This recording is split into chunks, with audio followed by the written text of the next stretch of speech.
record on case 251-401-132, State of Utah versus Meggan Sundwall. Ladies and gentlemen of the jury, thank you for your patience and attention. Mr. Williams. Thank you, Your Honor.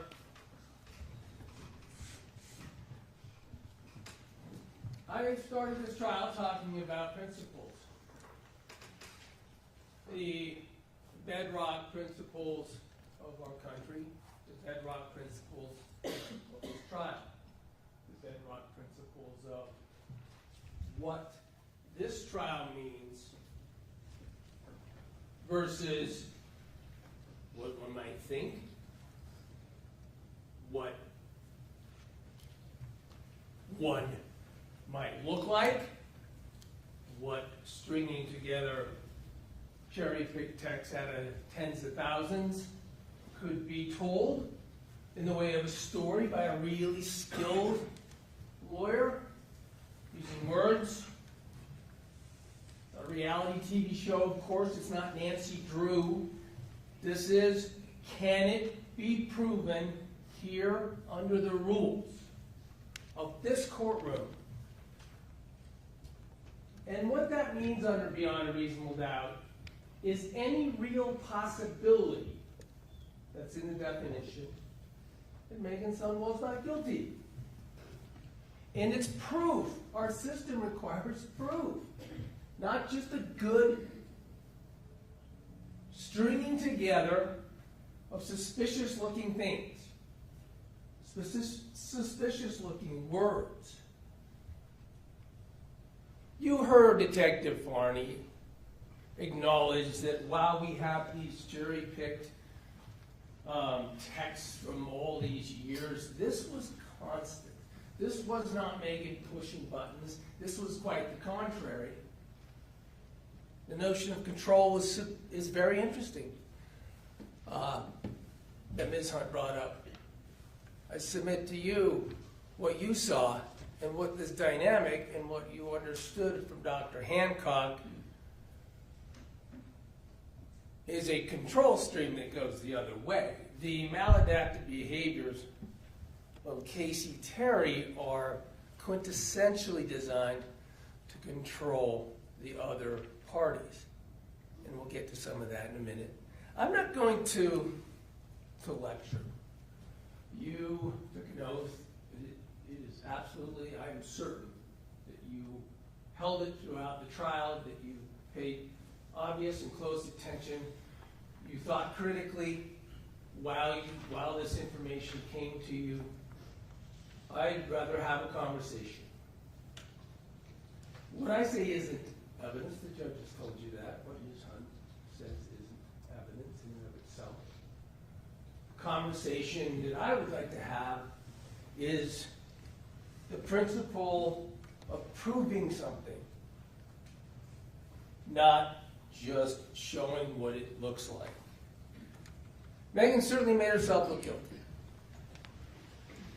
I said right in opening, you may think she's guilty of a crime, and that means you have to acquit her. In our system, you have to prove it. You have to prove the crime happened. You can't give a long recitation of why it looks like it happened. That's the theme of the case. Keep in mind, these texts, this evidence that the government wants to use as evidence against Meggan are a two-way street. They're both involved in this. They're both texting each other. This isn't one person pressuring her, waiting for years to have the right opportunity to murder her in cold blood for money. That's what these texts prove. And yeah, deletions. Under circumstances where, of the tax, of some, under circumstances where even Detective Farney acknowledged, I think, and Sightseer, these are obviously going to be immediately known to be different from Casey's. They have Casey's phone. When Meggan hands her phone over within days, it's obviously going to be known that she tried to delete some texts. And she explained why. That she didn't want to make herself look guilty. She had been accused, and you will determine how significant this was, but I submit that this was not just a calm suggestion that,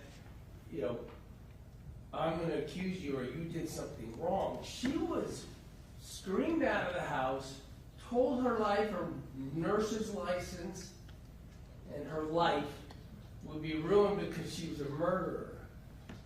This reaction, this panic that would be caused, you heard Dr. Hancock talk about it, and that it could be long-term. Is it emotionally driven? It's not passionately driven. When you think that, and you hear that as a person, you go into a physiological state of panic. And you think emotionally, oh my gosh, what's it going to look like? What's someone going to think? And you do dumb stuff that makes you look worse. But it's obviously dumb stuff. You delete some messages and you turn your phone over knowing it's going to be known that you deleted them. And then you're going to hear these interviews. I don't know why the state chose not to play these for you. Maybe it's because they thought it should look worse if you just listened to them all at once. I don't know. You'll have Meggan's full interviews. It's interesting. You'll hear the dynamic of how it goes. You'll hear someone in panic, flailing around, answering the questions, certainly not offering up what we now know happened that night in terms of the glucometer and the suicide pact, which she couldn't tell anybody about because that's the nature of the bond that was created by Casey and Meggan, with overtones of religiosity that would preclude either of them. Now, of course, Casey's the only one who's lying in this bond, but either of them were precluded from. It was their own pact. It was their own agreement. The suicide portion had to be secret. It had to be confidential.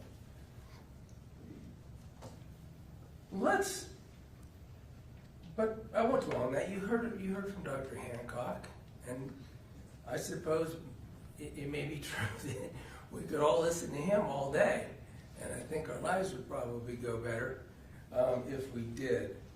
But let's focus on the words that matter in the court, the words that matter in the trial. What you will hear there's the first discussion more than an interview. There's Meggan goes to the police station.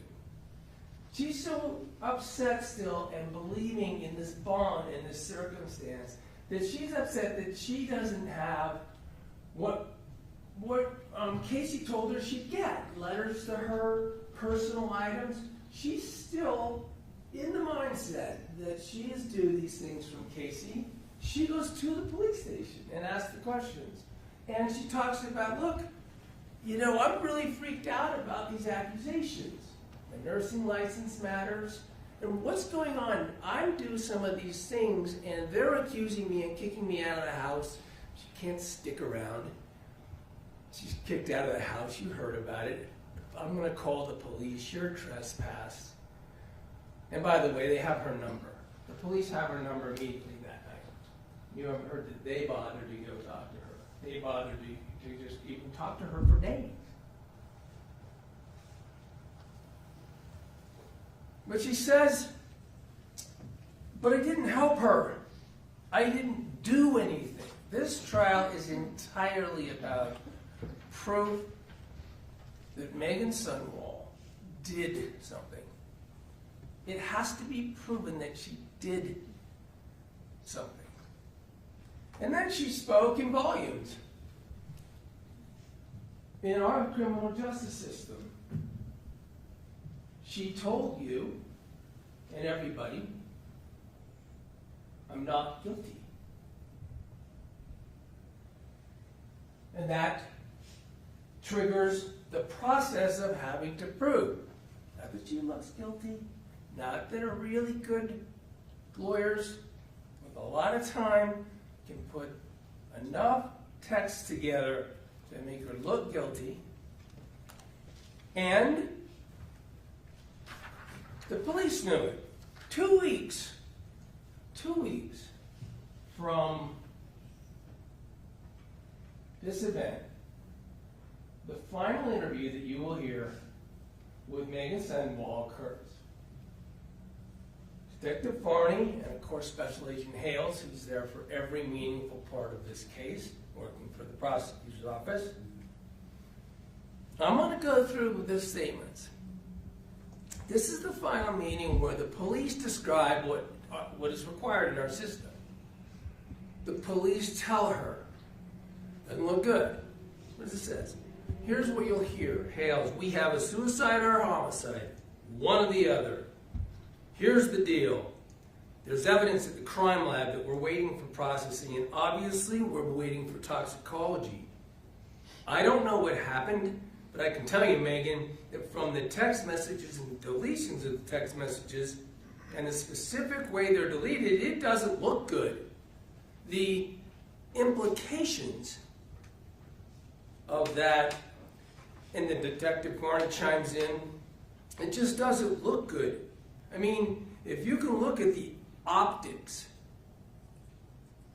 of it, like yourself, take yourself out there and you read the message, Special Agent Hales, perception, that's all it is, perception. You'll hear these words in the interview. And then just getting right to it. Did you inject insulin into the port on August 12th while you were there? Meggan, no, I did not. How more blunt can I be, says Special Agent. Did you inject it into somewhere else, says Farney. Did you give her any insulin? I did not give her any. Did you touch any syringes? Touch DNA. No. Your DNA on anything? I did not touch any insulin. And this is what Special Agent Hales, who works for the Utah County Attorney's Office, said to her. From this point forward, we're going to work strictly off the evidence that we have. When that's going to take some time, we have to wait for toxicology to get there to discuss whether that proves beyond a reasonable doubt that Meggan Sundwall did something in that room. We've got to wait for the crime lab, fingerprints, DNA, etc., right? But there is other things going on, and again, that stuff comes back to you, and it might not. I hope it doesn't. For your sake, I hope it doesn't. The next days are going to be waiting for evidence. They are confronting her about not looking good because of the text, because of the nature of them, because of the words in them, because of the actions of deleting words. The next days are going to be waiting for evidence. And if we can prove through evidence that you did, like DNA, fingerprints, toxicology, we'll see. It's not there, then our charge won't happen. So that goes back to the very blunt question I asked you, and you said no, and that's great. But if there's evidence, again, evidence to prove otherwise, we have a problem, he says. And if there's not, I will ride off into the sunset. There really couldn't be probably a better dissertation than by Special Agent Hales of an acknowledgement of as bad as it looks, and as much as can be strung together to make you look bad, including your actions, maybe. To go to court, we need evidence and we need proof. And you know where I'm going with that. You saw it in the trial. Frankly, as we're going to turn to a minute, the police and the government ran from the evidence. They ran from the kind of evidence that they need to prove in a court of law that she did it. She did something in the room.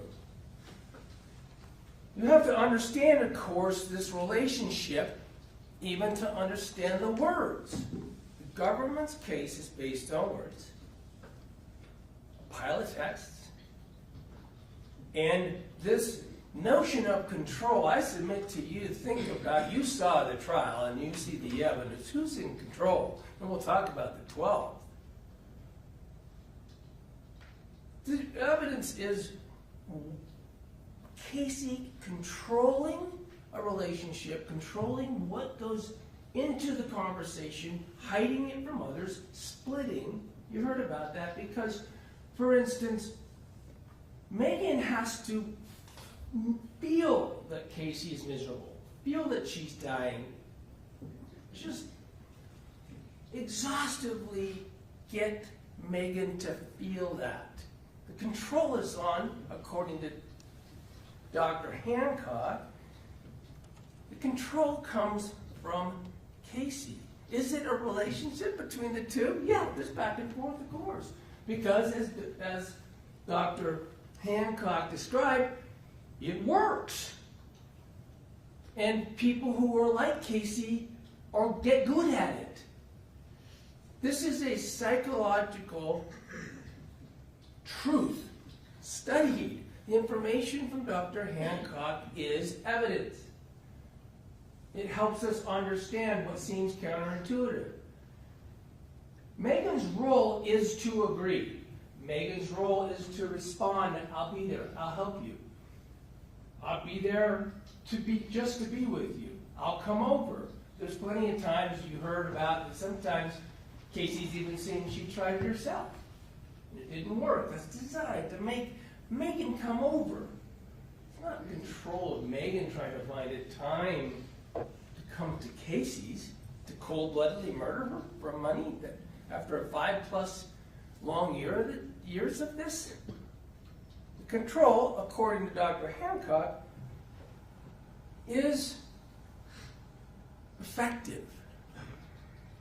She did a really good job with all of these splittings. She got, according to the psychological literature, pervasive and extensive and long-running control. And then, importantly, Dr. Hancock described how it has to escalate. The control feature for maladaptive behaviors like exhibited by Casey Terry have to keep escalating because you have to keep getting more and different and more intense feedback. It's like a drug. And it's got to be believed.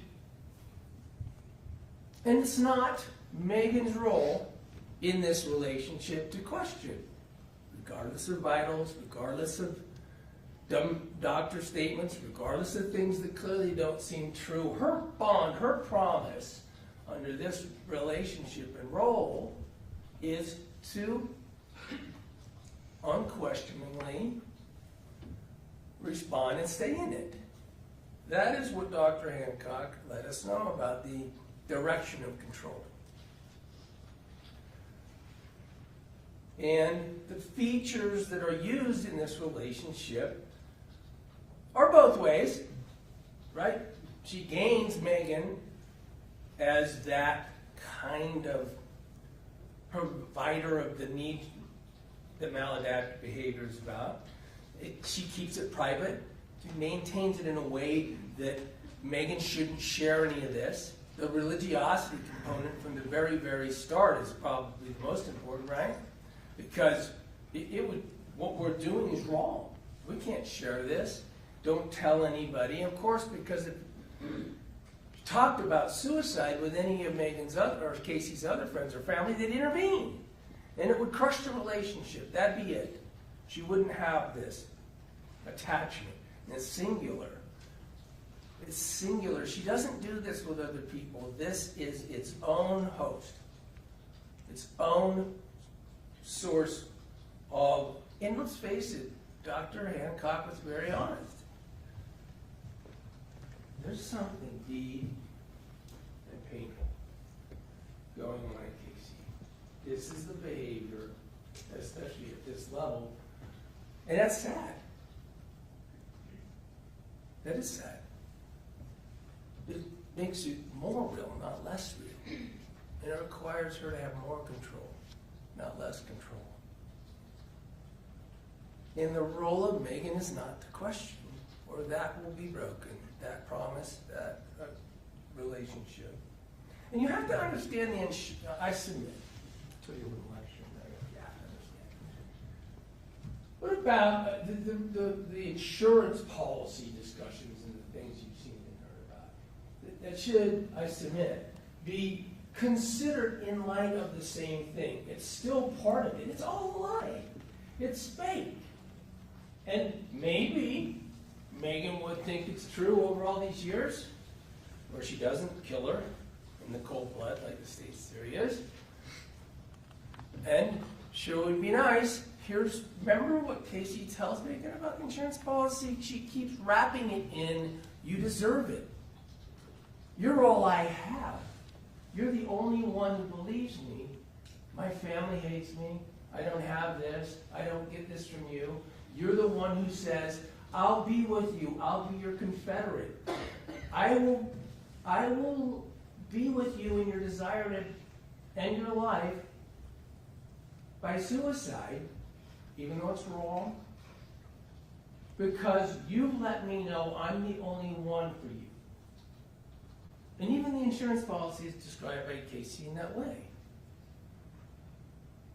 I had a crazy old uncle once, and the crazy old uncle repeatedly said that there was going to be a life insurance policy in it. I'll tell you what I did when he died. I checked.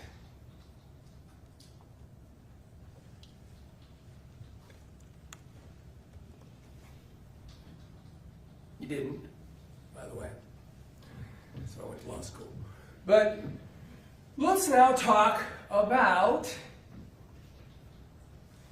this problem that the government and the police run from. This fundamental principle in our courtroom,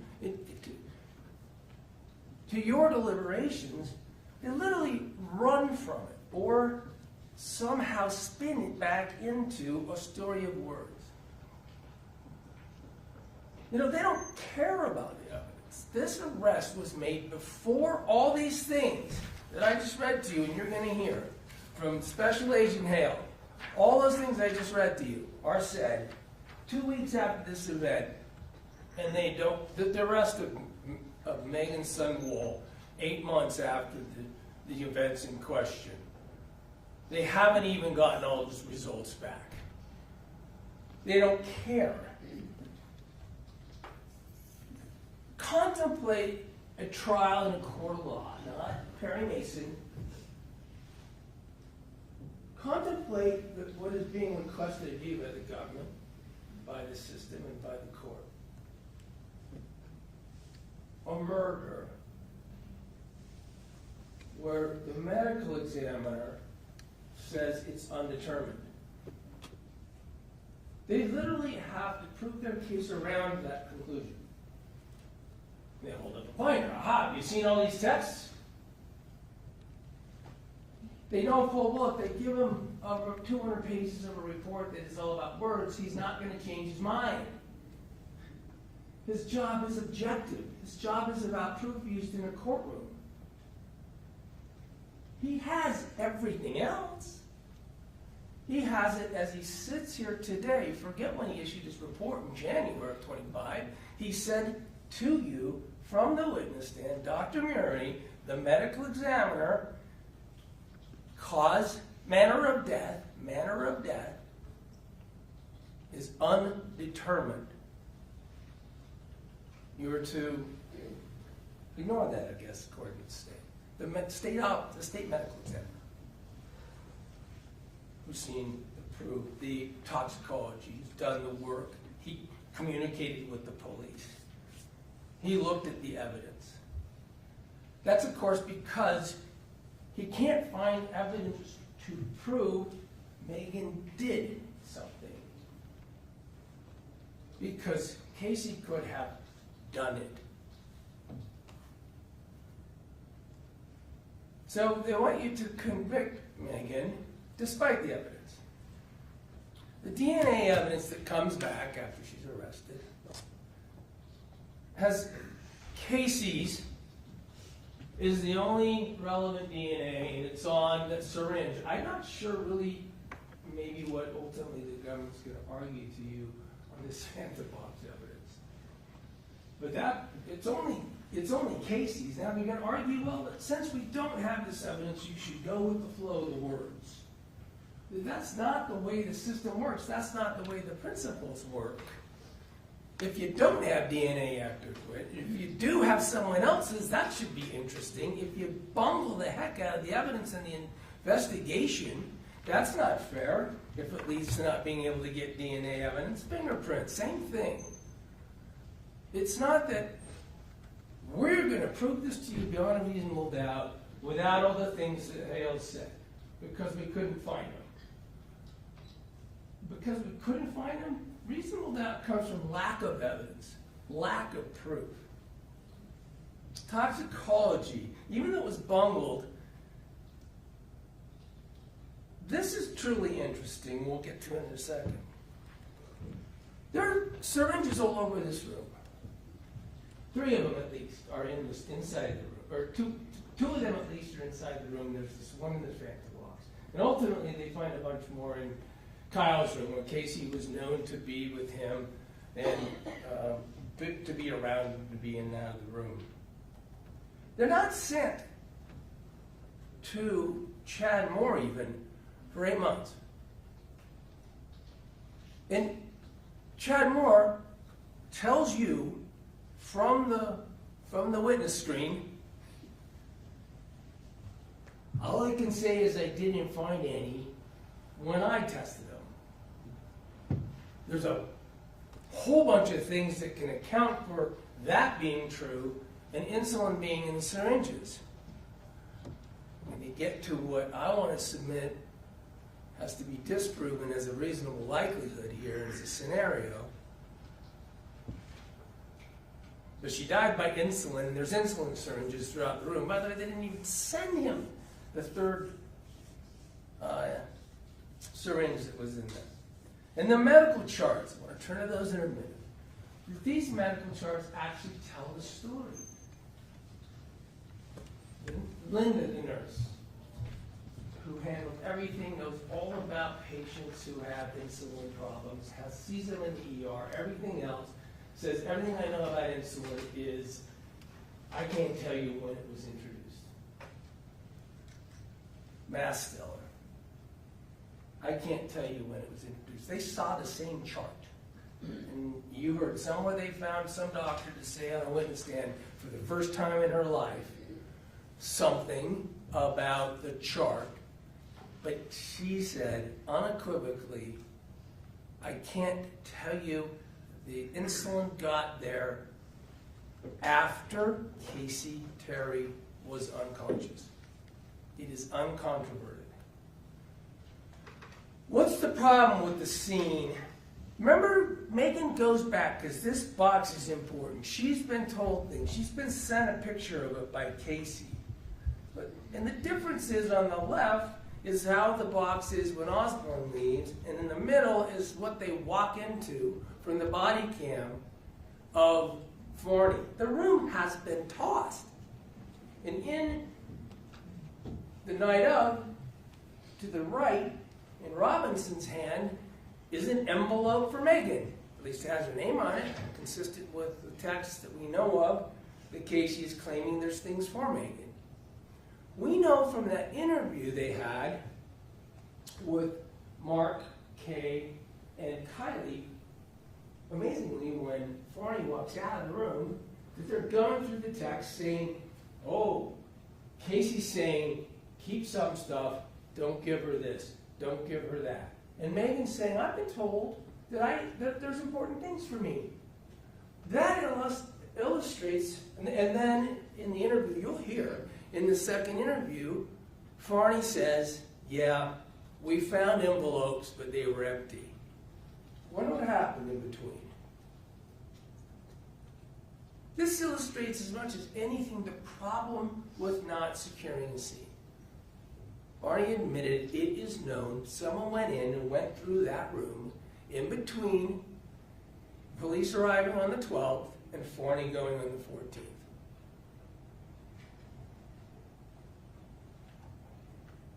Provide reasons to be concerned and provide reasons to doubt. Again, I talked about the syringes, but you think about it. We've got the Fanta box stuff, and it's just not fair.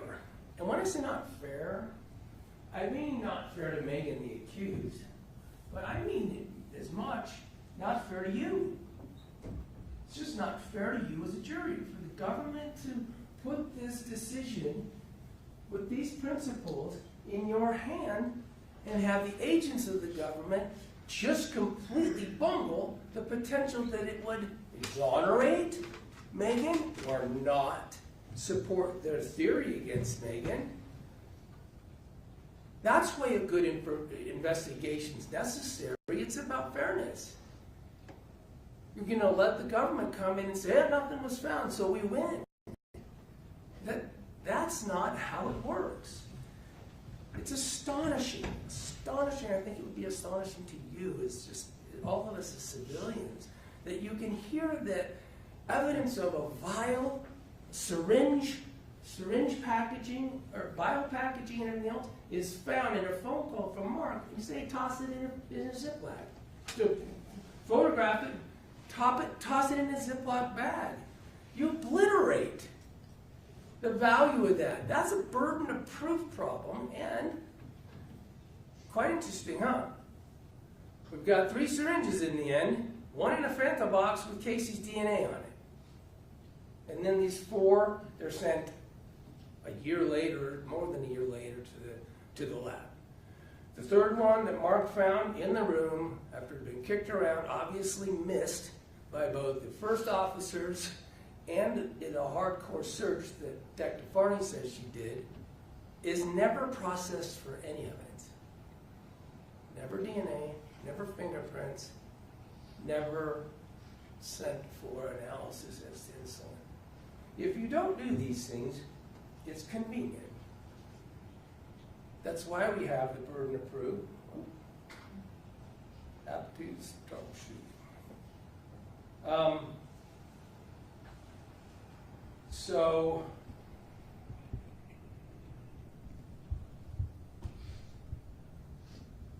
lost my Wi-Fi for a sec. There you go. I told you and showed you throughout the trial my ability or lack thereof. Can we take it down while It is now. Okay. The points there are the burden of proof and the nature of our system requires good police work to be fair to the jury when the government asks them to convict on proof, to find things are proven. And that's what I mean by fairness. Fairness to Meggan for sure, but fairness to you, the jurors.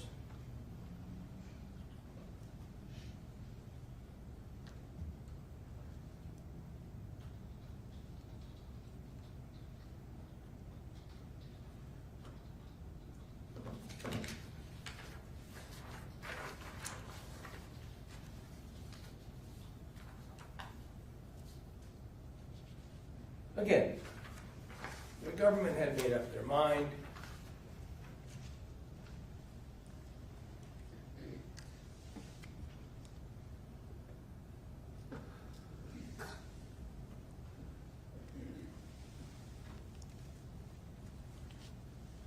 The government had a bunch of words. The government had a story.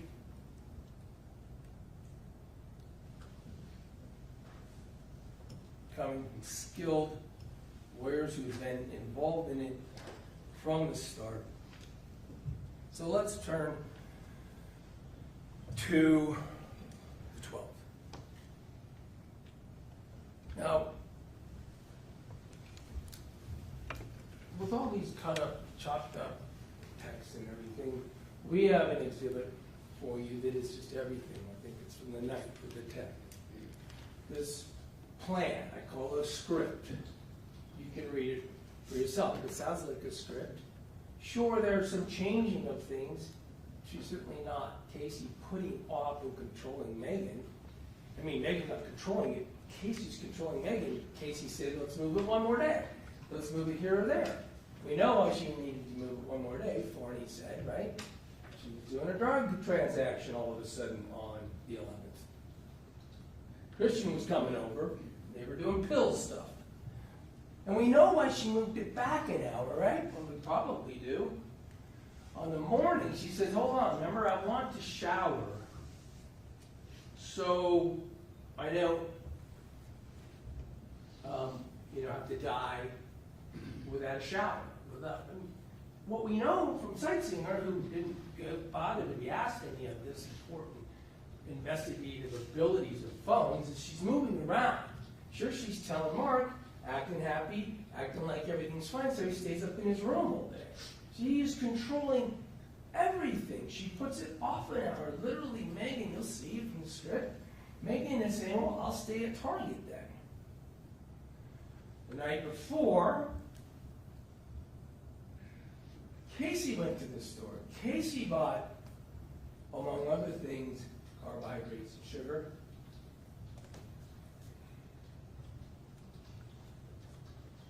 So let's talk about the 12th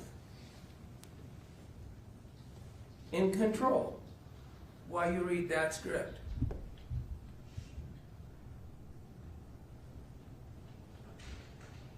First of all, let's put one thing to bed. The DNR is an absolute red herring. It is a nothing. It is a shiny object the prosecutor wants to keep coming back to. The very best example of that is from Dr. Masteller, a powerful point in this trial when asked a doctor if your best friend told you she had a DNR, would you believe her? And he twisted and he struggled and he said, I'd probably believe it. You don't have to have someone who has a DNR to go into this agreement. My best friend and I can have this agreement. It's only illegal if I do something that causes my best friend to die. We know from the history, there's no question that there were probably that Meggan was shown or not shown or told or not told by an astonishingly capable liar about a DNR and references to DNR, but it doesn't matter. She is DNR.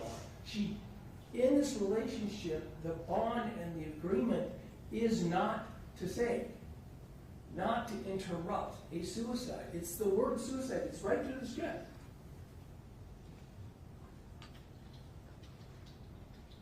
Dr. Masto, one would believe her. So, I don't know, suicide? Actual? After years she's been convincing Meggan, but actual in her mind with all this stuff, Casey Terry? She's really good at faking. Is this a real possibility? I want to walk through that night. Is this a real possibility? I submit to you is probably the most likely, and certainly isn't proven away whatsoever by the evidence.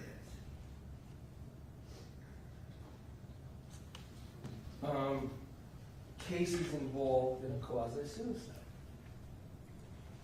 Those involve people trying to be very, very convincing.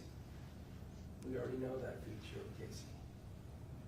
These are people that have to up the ante. We already know that about Casey. They have to escalate. They have to be believed. They have to be truthful. They have to be the ones controlling the narrative. Suicide, suicide, don't tell, you're my one and only. You're my only hope to be with. So much so that the other person might even agree, hey, if I needed to, I'd help. They have to prove she had to. They have to prove she did. Who controlled it? This stage is set. It's literally set like a stage. When Meggan gets into the house, Casey has placed the accoutrements of a setting in motion. She's used the glucometer. I don't think anyone thinks that Casey Terry isn't the one who controlled that narrative, controlled that setting. She has used it. That is telling Meggan, I've done something. That is the inference. Why don't you put in your finger? Already to show, hey, I've used it. Look, I'm going down. I'm decreasing. Why would there be any reason to disbelieve? Why is it not a real possibility at all that she has begun the quasi-suicide? To be convincing. To be very convincing. To make Meggan know she's doing it again. We'll see.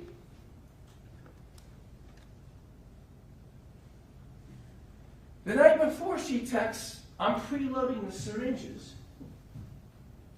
She searches, can I inject insulin?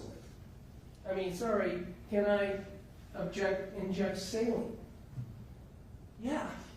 She's setting up a series of syringes to present as if they're full of insulin, but to be diluted with saline. To try to drive blood sugar levels convincingly, but not all the way. To use a different insulins. She's the one who knows this. Why isn't that not a real possibility? It's what it looks like. Can I inject saline? Insulin is available everywhere. Talks about, you've seen this at the searches. There's syringes in the room. She's not diabetic. There's a syringe in the closet for injecting into the port. We know from the doctors it probably wasn't probably used for insulin because of the way it acts. And consistent with this, even Mark understands. She knows that if she wanted to correct because things had gotten out of control, she could drink a Coke. That was rather sobering video. She wanted to change it. She could drink a Coke if she was up to it. And change it has to mean change what she's doing to herself. She's not diabetic, so she normally wouldn't need to change anything. She's bought candy the night before. She's bought crackers, things that she can present as a goodie box to make Meggan feel good, but will also be things she can use to control. But insulin is a tricky thing. It makes long-lasting. You use what you thought was a small amount, fast-acting, on this quasi-suicide. Her doctor, Hancock, even described the circumstance of the patient. And you crash it. Again. By the way, what is some more evidence that syringes would be pre-filled? I'm going to pre-fill them. How do you use saline? And a vial that isn't poked a bunch of times. It's been poked a bunch of times because you're drawing out little amounts. In your saline, you're preloading your syringes. In your saline, you're making your fakes. A real possibility, that's exactly what it looks like. That talk about words, if we're all into words, let's talk about Casey's words to what she was going to do. And then medical evidence completely supports it. With controls like candy and Coke, and it failed. Now, of course the government's narrative could be true. Of course, it's possible that Meggan helped that failure. Of course it's possible. It's not what's possible, what they can suggest it looks like.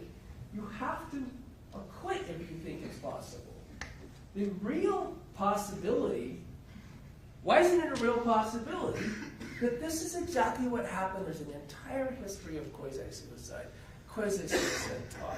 This is the classic example of a quasi-suicide presenter. This is the classic personality trait. This is the classic history. This is the upping the ante. This is the accelerating, etc., etc., etc., but it's not a real possibility. And it works.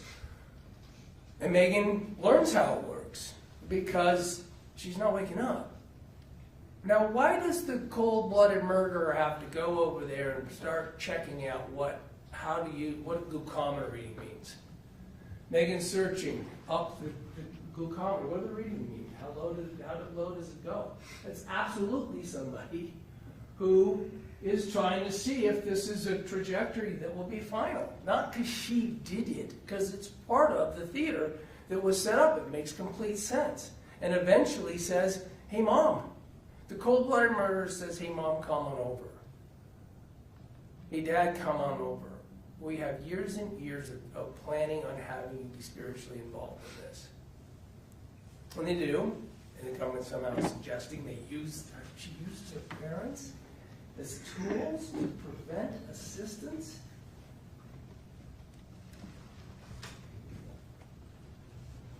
That's horrific. And there's no assistance to be had. Not only did Dr. DeSalvo say that graph is consistent with the last injection of insulin being while Casey Terry was conscious. Dr. DeSalvo and every other doctor acknowledged there is no evidence that anything was injected after Casey Terry was unconscious. So it is unequivocal in this case that Casey Terry could have done anything that was the cause of her death herself. And it has to be proven beyond any reasonable doubt, no real possibility. Meggan, in fact, did something other than be there. That she didn't have to help. That she didn't have to aid. Has to be disproven. The real possibility, for sure, is a quasi-suicide attempt. But at any rate, it's undisputed that anything that caused Casey's death happened when she was conscious and could have done it to herself. And as you heard Dr. DeSalvo say, there was no need or any potential to save Casey Terry early into that flat line. Starting in minutes, certainly going to a couple hours, Dr. DeSalvo said Casey Terry was never going to recover. She wasn't going to recover when his mom got there. She wasn't going to recover after Mark came down. The story was over. The end was something that could not be avoided. That's the evidence. That's what Special Agent Hales promised Meggan would have to be done for her to be in that situation.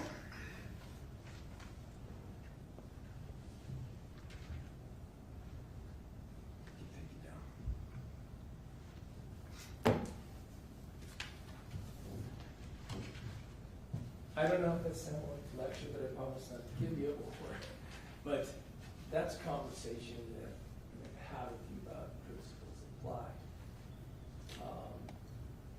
The incredible importance of those principles in the other sort, which I fully believe you will apply throughout the trial. Did not prove that it was not guilty, and have to have a fair shot at full investigation and minus three words of text that make you look at.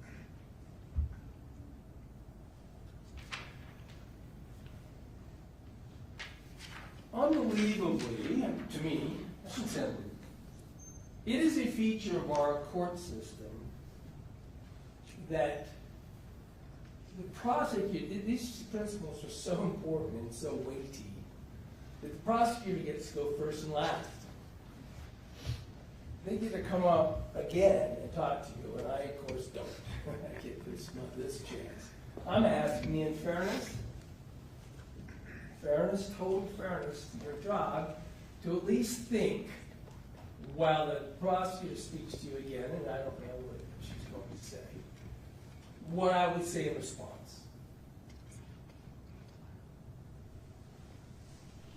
And the principles that we're talking about, including in instructions, this notion of unanimity, it is tied up extremely tightly to proof and reasonable doubt, because while you're a jury, you are jurors. You are Meggan's peers. This is an experience, and these principles in this trial you will apply as peers. You think how you would, what you would consider, is this how an investigation ought to lead to a trial for cold-blooded murder, aggravated murder, the most serious charge in our land? The way you think would be fair for your loved one, your mother or father, your cousin, your peer. And each of you have that experience. Each of you have that ability to consider individually as you discuss within and amongst yourself. Trials are long. It's been long. Sometimes this one, I don't think I had a lot of it, but you see it happen that you might not like. I might have done something wrong. I might have done something you didn't like. I might have missed something you think. If you have any feelings in that regard, I would ask you to hold me responsible, blame me. This isn't my day in court. This is my future. This is your peer. This is Meggan Sundwall. This case is not proven. And if it's not proven,